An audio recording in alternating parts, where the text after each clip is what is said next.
서빙고 분실에서 우선 전화로 지시할 수 있는 급한 조치들을 취한 뒤 나는 보안사의 내 사무실로 가야 했다. 출발하기에 앞서 나는 국방부 장관의 호출 내용을 알아보기 위해 국방부로 전화 연락을 취하게 했다. 저녁 8시 45분쯤이었다.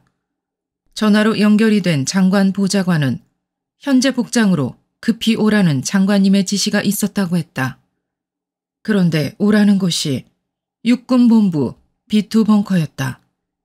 그렇다면 국방장관이 육군본부 B2 벙커에 이미 도착해 있거나 아니면 그리로 온다는 얘기일 텐데 도무지 무슨 영문인지 알 수가 없었다.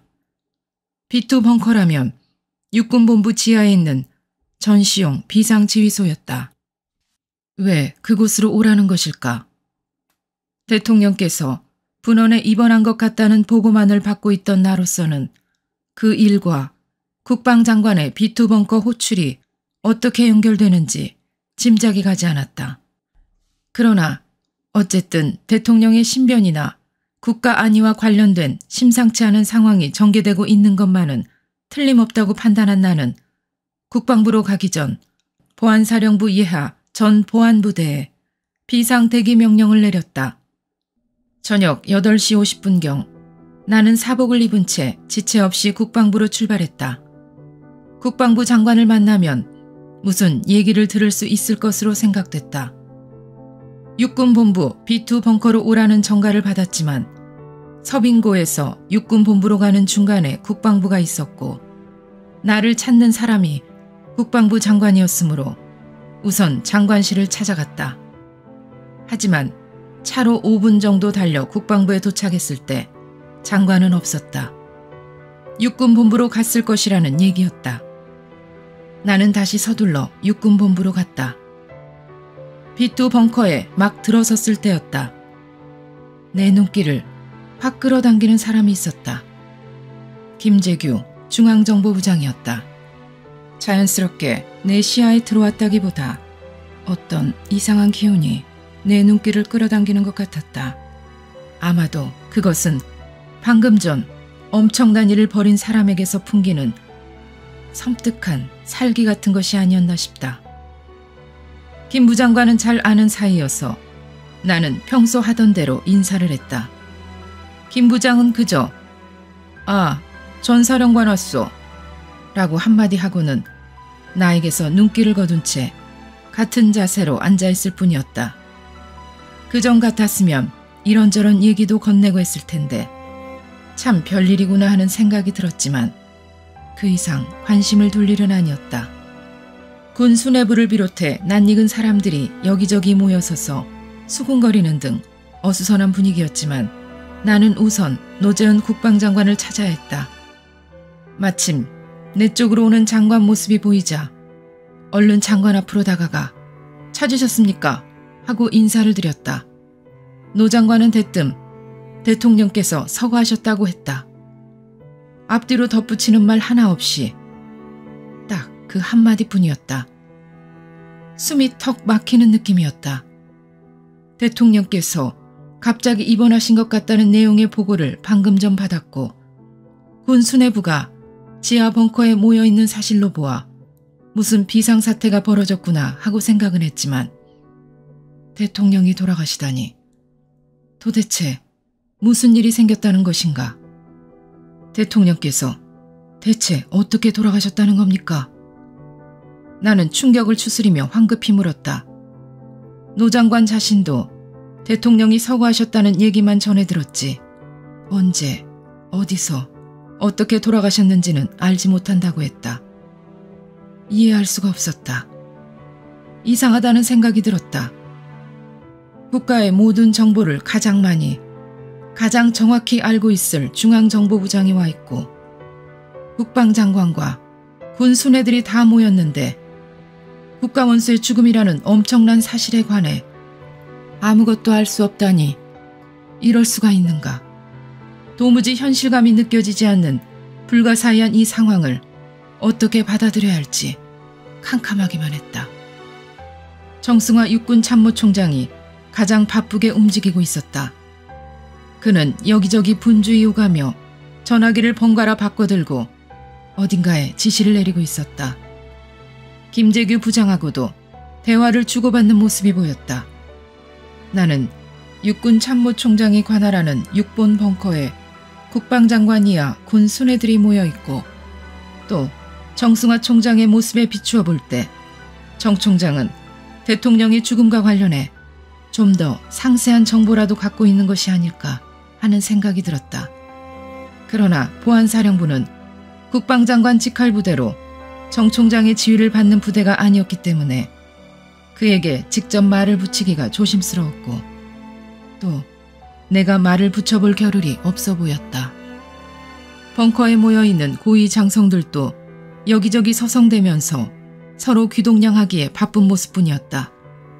그 자리에서는 무슨 진전된 얘기가 나오거나 대책을 마련한다거나 할 기미조차 보이지 않았다. 나를 그곳으로 오라고 호출한 노 장관도 대통령 서거라는 말만 전해주곤 더 이상 무슨 지시를 하거나 임무를 주지 않았다. 그 시점에서 노재현 장관은 대통령의 서거가 저격에 의한 피살이라는 사실조차 모르고 있었기 때문이다. 정승화 총장은 그때 저격범이 누구인지는 몰랐다고 하더라도 대통령이 누군가의 저격에 의해 사망한 것이라는 사실은 알고 있었음에도 상관인 노재현 국방장관에게 그 사실도 알려주지 않고 있었던 것이다. 이때의 사정을 노 장관은 1994년 3월 11일 검찰에서 이렇게 진술했다. 제가 그날 퇴근하여 장관 공간에서 쉬고 있는데 정승화 참모총장이 전화를 하여 다급하게 6번 B2 벙커로 나오라고 하여 저는 적이 국지적으로 도발을 일으킨 것이 아닌가 생각하고 급히 6번으로 달려갔습니다. 약 10분 후 B2 벙커에 도착하니 정 총장이 대통령 각하께서 돌아가셨다고 하였으며 제가 어떻게 된 것이냐고 물으니까 그 경위는 김재규 중앙정보부장에게 물어보라고만 하였습니다. 그래서 제가 B2 벙커 내 총장실로 들어가 보니 김재규는 소파에 앉아있고 김정섭 중앙정보부 제2차장 보는 야전 의자에 앉아 있었는데 제가 김재규에게 어떻게 된 일이냐고 물어보았더니 그 경위에 대하여는 말하지 않으면서 빨리 계엄을 선포하여 사태를 수습하여야 한다고 하였습니다. 그래서 제가 그 경위도 모르면서 어떻게 비상사태를 선포하느냐고 하였습니다. 나는 그곳에 더 머물러 있을 필요가 없다고 판단했다.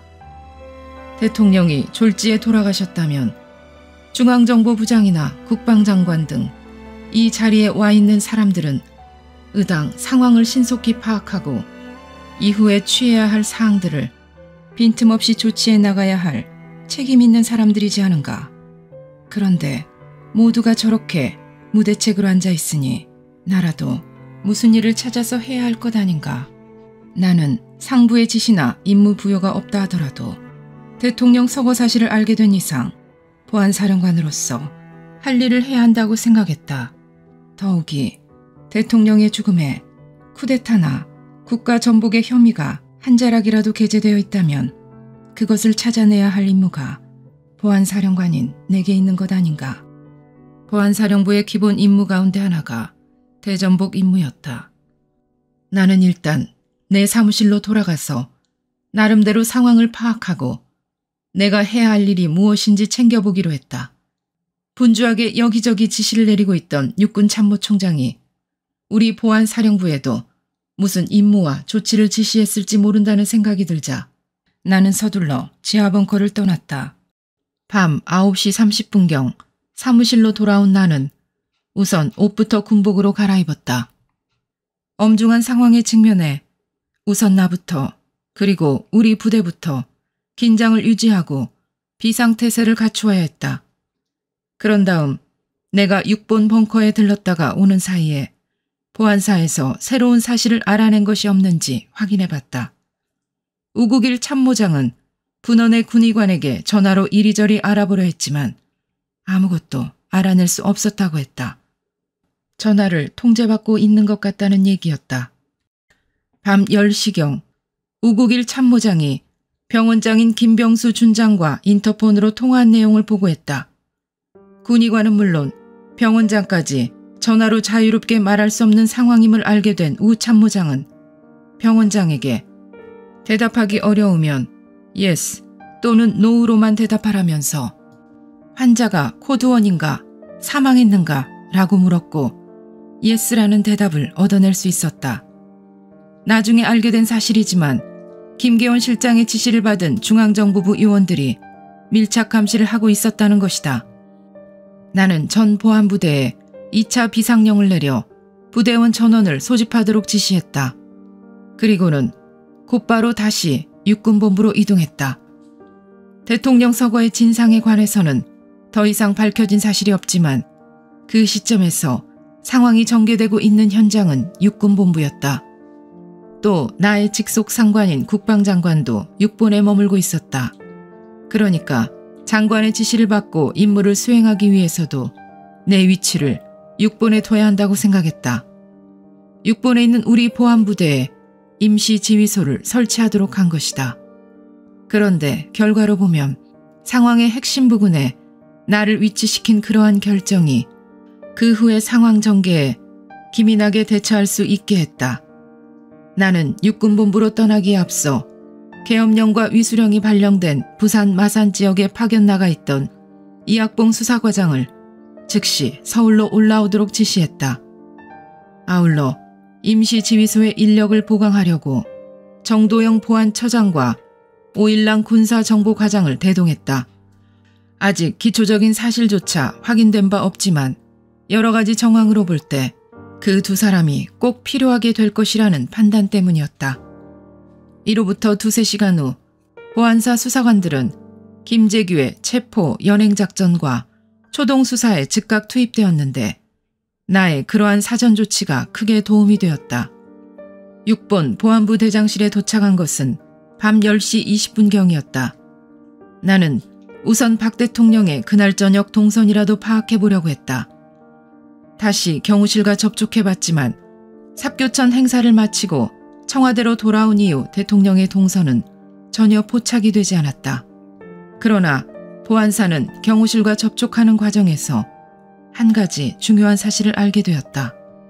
그날 저녁 청와대 인근에서 수십 발의 총성이 울렸다는 첩보가 경호실 당직계통으로 보고되었다는 것이다.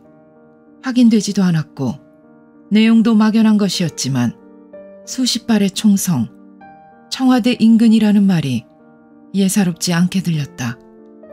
그 첩보 내용이 대통령의 서거와 관련이 있는 것인지조차 종잡기 어려웠지만 나는 분명 보안사와 육본의 임시지휘소를 오가는 사이 그리고 청와대 인근에 수십 발 총성 첩보를 듣던 그 시점에서 대통령의 죽음과 관련된 일들을 해결해야 할 책무가 보안사령관인 나에게 지워질지 모른다는 어떤 예감 같은 것을 느끼고 있었다.